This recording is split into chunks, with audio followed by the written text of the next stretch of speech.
यहाँ सागर में regional industry conclave पर सीएम डॉक्टर मोहन यादव का बयान भी सामने आया है। सरकार प्रधानमंत्री की बताई 4 जातियों पर ध्यान दे रही है। उन्होंने कहा युवाओं के लिए रोजगार के अवसर तलाशने के लिए प्रयास किए जा रहे हैं, लोगों को रोजगार मिले, जीएसटी बढ़े, विकास के सभी आयाम शुरू हो। संभागीय स्तर पर हमने रीजनल समिट किया है। बुंदेलखंड के सागर में अपार संभावनाएं हैं।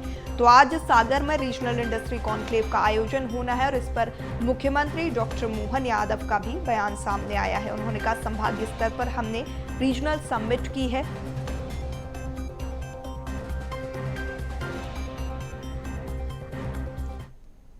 नरेंद्र मोदी जी की बताई गई 4 कैटेगरी पे पूरा ध्यान दे रही है।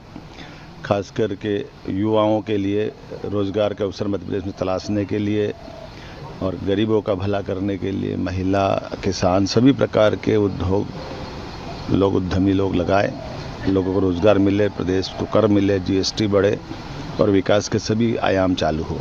और खास करके विकास के दायरे में सभी संभाग और सभी रीजन में उसका नीचे तक असर दिखे।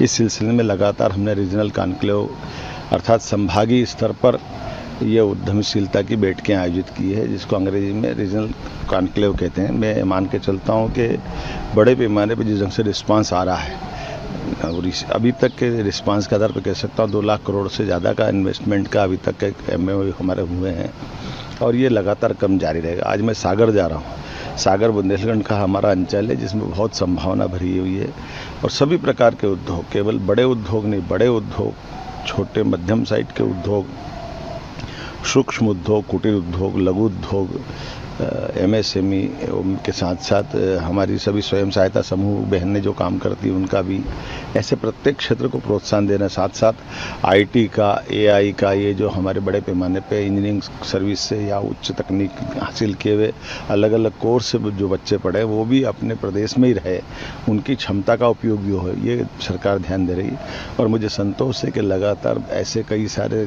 घराने हमारे बीच आ रहे हैं जो इस व्यवसाय में लंबे समय से लगे हैं। डाटा सेंटर का एक बड़ा प्रस्ताव मिला है सागर के लिए।